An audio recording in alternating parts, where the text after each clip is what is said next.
नमस्कार, आप देख रहे खबरों की दीवार सीजीवाल। मैं हूं मनीष जायसवाल और इस वक्त मौजूद हूं राजधानी रायपुर के गढ़कलेवा में और मेरे साथ मौजूद है संयुक्त शिक्षक संघ के कार्यकारी अध्यक्ष ओम प्रकाश बघेल। बघेल जी, शिक्षकों की एक समस्या है जी, जिस पर पूर्व सरकारों ने भी ध्यान नहीं दिया और वर्तमान सरकारों ने भी ध्यान नहीं दिया। संविलियन के बाद, संविलियन के पहले कुछ शिक्षकों को मिल गया और कुछ शिक्षकों को नहीं मिल पाया। वो एक मुद्दा है शिक्षकों का एरियस के मुद्दे पर संगठन अब तक कोई बड़ा आंदोलन नहीं किया, बड़ी बात नहीं की है, बड़ा पत्राचार नहीं किया। आखिर ऐसा क्यों है?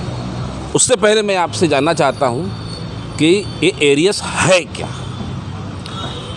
देखिए, हमारे जो शिक्षाकर्मी वर्ग थे जी, उनका पंचायत सेवा में जब शामिल किया गया शिक्षाकर्मियों को, तो 7 साल की सेवा अवधि के दरमियान जो समयमान वेतन की जो पात्रता हुई, पंचायत सेवा जैसे ही 18 में, जब हमने 17 में आंदोलन जो किया, 17-18 दिन का जो हमने आंदोलन किया था, और उसके बाद हमको संविलियन की जो भाजपा सरकार के समय से संविलियन की जो पात्रता हुई, उसके पहले जो समयमान का वेतनमान जो था, उसका एरियस आज पर्यंत तक बहुत सारे ऐसे जो कर्मचारी हैं, हमारे जो शिक्षाकर्मी साथी थे, पंचायत सेवा से जुड़े हुए थे, उन लोग का आज तक उस एरियस लंबित है। रही बात उस एरियस के भुगतान के संबंध से, सारे संगठन के लोग, चाहे कोई भी संगठन हुआ, उन समयमान वेतनमान की उस एरियस के भुगतान करने के संबंध से वित्त विभाग में, स्कूल शिक्षा विभाग में अनेकों पत्राचार किया है, लेकिन विभागीय अधिकारियों का केवल आश्वासन पे आश्वासन यही रहा है कि अभी आर्थिक स्थिति सही नहीं चल रहा है, जैसे ही होगा हम जारी करेंगे, जिला पंचायतों को जारी कर देंगे या एजुकेशन डिपार्टमेंट को जारी करेंगे। चूँकि हम जिला पंचायत में जाते हैं, तो अब चूँकि आप लोग संविलियन हो चुके हो, अब हमारे पंचायत पर ये राशि नहीं आने वाली है। अब एजुकेशन डिपार्टमेंट पर ये राशि आएगी, एजुकेशन डिपार्टमेंट आपको भुगतान करेगा। हम रास्ता देखते हमारी समय गुजर गया, इतने वर्षों की समय गुजर चुका, लेकिन आज तक वो राशि हमको प्राप्त नहीं हुआ। बड़ा खेद के साथ हमको ये बातें करना पड़ रहा है कि न तो सरकार को इस पर ध्यान है, न फाइनेंस डिपार्टमेंट जो बैठे हुए आला अधिकारियों को ध्यान है, न हमारे जो स्थानीय राजनेता हैं उनको ध्यान है। हमने न जाने कितने बार विभागीय स्तर पर इसका लिखा पढ़ी हमने किया है, लेकिन उसकी किसी प्रकार का गंभीरता से संज्ञान किसी के द्वारा नहीं लिया गया है। ये सबसे बड़ी हमारे लिए खेद का विषय है। मतलब सरकार जब भी पैसे देने की बारी आती है तो गंभीरता वहाँ पर गायब हो जाती है। जी। खासकर शिक्षक संवर्ग की भी। बिल्कुल। अभी आप देख रहे हैं, इतनी लंबी आंदोलन छत्तीसगढ़ कर्मचारी अधिकारी फेडरेशन की ओर से जो इतनी लंबी आंदोलन हुई, 12 दिन का आंदोलन चला, पीक पॉइंट में आंदोलन की स्थिति थी। और रही बात, हम कोई गलत मांग नहीं कर रहे थे। हमारा जो लंबित डीए था, जुलाई 2019 से जो डीए हमारा लंबित था, गलत समय पे जो डीए दिए जा रहे थे, उस प्रथा को समाप्त करने के लिए हमने ये बीड़ा उठाया हुआ था कि हमारे कर्मचारियों की जो डीए है, महंगाई भत्ता है, उसमें कंटिन्यूटी होनी चाहिए। यदि केंद्र सरकार हमको डीए देती है, राज्य के केंद्रीय कर्मचारियों को जो डीए मिलती है, पहले ही सरकार ने ये बातें को उल्लेख की थी आदेश के माध्यम से कि जब केंद्रीय कर्मचारियों की महंगाई भत्ते बढ़ाए जाएंगे, राज्य कर्मचारियों पर भी वो उसके अनुरूप होगी। हाँ, उनके अनुरूप होगी। और हमने देखा है कि हम ये भी यकीन करते हैं कि जब भी केंद्र सरकार ने डीए बढ़ाया, एक डीए केंद्र सरकार के कर्मचारियों का रहता था, ज़्यादा रहता था। उसके बाद जो डीए हमारी रहती थी, एक डीए पीछे रहने के साथ साथ हमको ये सारे लाभ हमको मिलता था। अब तो 38 हो गया। आप कैसे? नहीं, 38 तो हो गया, हम 28 में रुके हैं। अभी 10% अभी लंबित है। सरकार ने आश्वासन भी दिया था अभी वर्तमान में, जब आंदोलन हुई थी, कि हम आपको देंगे, दीपावली दशहरा में आंदोलन किए, फिर सार क्या निकला? क्या नहीं, सार क्या निकलना, हमारा आंदोलन को दमन कर दिया गया, आश्वासन पे दमन किया गया पूरी तरह से। मतलब हम पर पूरी छलावा हुआ है ना। मतलब ये आंदोलन आश्वासन के नाम पर दमन हो गया है। हाँ, देखिए, आश्वासन ये कह सकते हैं, छत्तीसगढ़ की सरकार है, छत्तीसगढ़ की मुखिया, उस पर आप कैसे यकीन नहीं करेंगे?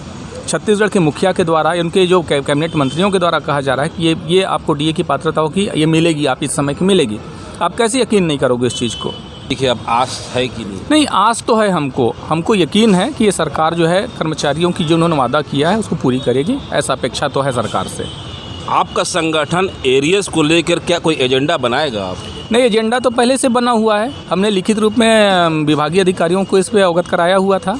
लिखित रूप में फाइनेंस डिपार्टमेंट में गया हुआ ही आवेदन हमारा, लेकिन बनाना तो उनको है। कब देगा, कैसे देगा, ये तो जवाबदारी उनकी है। हमने तो केवल ऐसा तो नहीं कि हम लाठी डंडा पकड़ करके उनके फाइनेंस डिपार्टमेंट में घुस जाएं। हमारे एक दायरे हैं, एक सीमाएं हैं, एक मर्यादाएं हैं। उस मर्यादाओं के आधार पर हम लिखा पढ़ी कर सकते हैं। बाकी क्या है, आंदोलन की रणनीति बनाएंगे तो क्या होगा, इस मामले को लेकर के आंदोलन किया भी नहीं जा सकता। ये छोटी मुद्दे हैं, कोई बहुत बड़ी मुद्दे नहीं हैं। ये तो गंभीरता से इनको जो कुछ राशि रुके हुए हैं, सरकार की जवाबदारी है, मतलब हाँ, बिल्कुल सरकार की जवाबदारी है। सरकार की जवाबदारी है और उस डिपार्टमेंट में बैठे हुए आला अधिकारियों की जवाबदारी है। कोई और विशेष रणनीति इस एरियस को लेकर? नहीं, देखिए, अब एरियाज़ को एक आध बार फिर पुनः अभी बात तो उठेगी। अभी देखिए, अभी 1 साल अब सरकार की बची हुई है, 1.5 साल बची हुई है, तो अभी बहुत सारी मामले लंबित हैं कर्मचारियों के हित को लेकर के। और चूंकि हम यूनियन के पदाधिकारी हैं और कर्मचारी संगठनों का नेतृत्व करते हैं, तो हमारा दायित्व बनता है कि अपने कर्मचारी साथियों का संरक्षण या उनके हितों का संरक्षण का दायित्व हमारा होता है। अब विचार कर रहे हैं कि हमको क्या करना है, हमारे हित को संरक्षण। संयुक्त शिक्षक संघ जिन शिक्षक साथियों का एरियस लंबित है उनके साथ खड़ा है। बिल्कुल सरकार से पत्राचार करेगा और ज़्यादा होगा तो जिले स्तर पर। बिल्कुल। हम तो अभी वर्तमान में हम एक स्टैंड कर रहे हैं लोगों को। यदि हमारी मांगे जो है सही समय पूरी नहीं होगी तो पूरे सारे टीचर्स यूनियन, सारे संगठन मिलकर एक बहुत बड़ी आंदोलन की रणनीति हम बनाएंगे। जिस प्रकार 2012 में हमने संविलियन के लिए आंदोलन बनाया हुआ था, रणनीति बनाया हुआ था, एक मंच पे आकर के सारे संगठन हमने आंदोलन किया था। इसी प्रकार से पुनः एक बहुत बड़ी आंदोलन की रूपरेखा बनने के लिए लोगों की मानसिकता बन चुकी है। मतलब आंदोलन की अब तैयारी शुरू हो चुकी है। बिल्कुल 2-4 महीने के अंदर में। हाँ, बिल्कुल। यदि सरकार गंभीरता से इन मांगों पर विचार नहीं करती है, जो लंबित मांगे हमारी हैं, उन विषयों पर गंभीरता सरकार नहीं दिखाएगी, तो निश्चित रूप से सारे संगठन एक मंच में आकर शिक्षक संवर्ग के लिए जो घोषणा पत्र है वो अधूरा मानते हैं आप? हाँ जी, अधूरा है, बहुत अधूरा है। क्रमोन्नत वेतनमान की बात थी, पदोन्नति की बात थी, ये कहाँ मिल रहा है हमको बताइए। इतने वर्षों का सेवा हो गया, हमको पदोन्नति नहीं मिली है। आज 20 साल की सेवा उसी पद में हम पड़े हुए हैं, हमको पदोन्नति नहीं मिल रही है। मतलब शिक्षकों के लिए जो कांग्रेस सरकार ने घोषणा पत्र बनाया वो अधूरा है। जी, अभी तक तो देखिए, अभी तक तो अधूरा है। संविलियन का एक तो जो 2 साल का बाध्यता, 8 साल की बाध्यता हटाया। हाँ जी, उसने वो 2 साल की जो बाध्यता, 8 साल की जो बाध्यता थी उसको 2 साल उन्होंने किया। इसके लिए हम तो धन्यवाद, और बहुत बड़े कार्यक्रम के माध्यम से भी हमने मुख्यमंत्री को इस पर आभार उसका प्रकट किया हुआ है।